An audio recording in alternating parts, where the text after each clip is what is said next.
tutti! Oggi in questo video proverò a spiegarvi come si realizza l'impasto di mais, o chiamato anche porcellana fredda. Potrebbe sembrare difficile la realizzazione di questo impasto, ma in realtà vi assicuro che non lo è. Casomai la prima volta non otterrete il risultato ottimale, però a forza di provare con la pratica riuscirete ad avere un impasto che vi permetterà di creare degli oggettini che sono davvero carini. Seguite il video, provate a farlo, perché sono sicuro che alla fine sarete veramente felici di averci provato.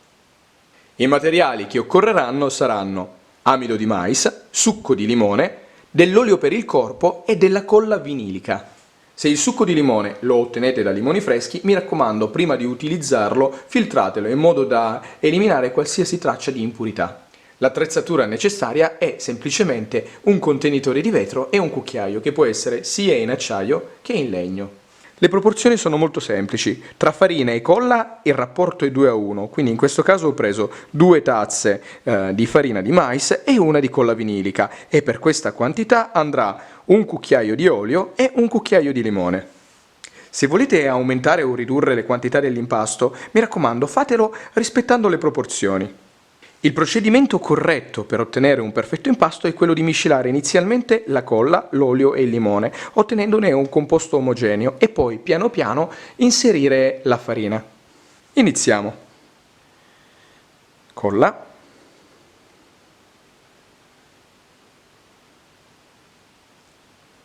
Quindi alla colla aggiungere l'olio.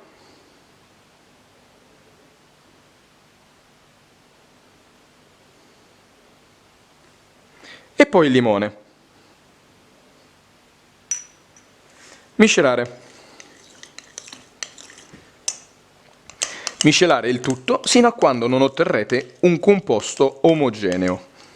Una volta ottenuto un prodotto omogeneo potete integrare la farina. Piano piano, volendo vi potete aiutare anche con un setaccio.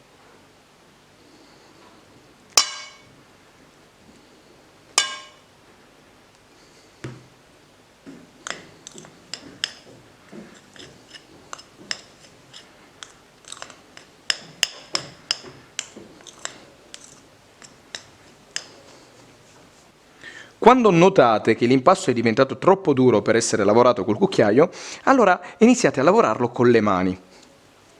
Togliete il cucchiaio, vedete è ancora molto morbido.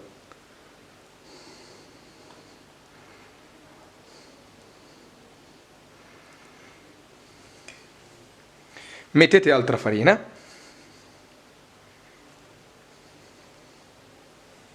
e iniziate a lavorarlo.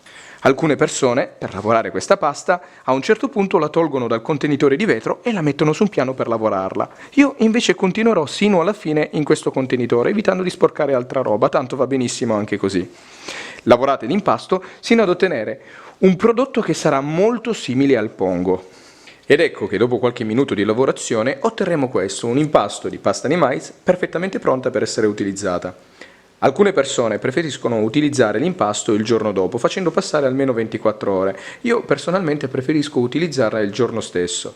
Questo perché il giorno dopo bisognerebbe comunque rilavorare il prodotto, perché riprendendolo dopo qualche ora che è stato fermo, questo tenderà a screpolarsi. Una volta realizzato l'impasto, per verificare se questo è pronto per essere utilizzato, prendetene una piccola porzione e fatene una pallina come questa. Poi prendete la pallina e iniziatela a lavorare. Se vedete che questa tiene la forma e non si crepa, allora vuol dire che è pronta per essere utilizzata, come in questo caso. Guardate. Quando il materiale tenderà a creparsi, prendete un pochettino di crema, un puntino di crema e la spalmate nelle mani, nel palmo delle mani. Così. Prendete il materiale e lo lavorate. Lo lavorate per qualche minuto, anche meno, ed il materiale tornerà pronto per essere utilizzato. Lavorate un po'. E guardate, il materiale è di nuovo pronto per essere utilizzato. Vedete? Non si crepa più. Poi basterà lavorarlo ancora un pochettino e sarà perfetto.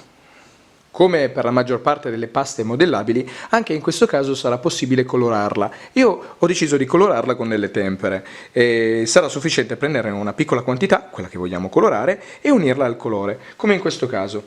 Ho messo un pochettino di colore all'interno della pasta, in questo caso ho scelto il rosso, e poi sarà sufficiente mischiare. E dopo qualche minuto di lavorazione otterremo questa, ovvero una pasta modellabile perfettamente colorata. Ricordatevi che questa, a differenza di altre paste modellabili, cambierà colore ma diventando più scura asciugandosi. Questa operazione si potrà ripetere per tutti i colori che vogliamo creare. La pasta di mais è un materiale che teme molto l'aria, quindi mi raccomando, una volta che avete finito di prepararla, se non la state utilizzando, copritela immediatamente con del cellophane e poi, una volta coperta con del cellophane, mettete il tutto dentro un sacchetto di plastica. Così.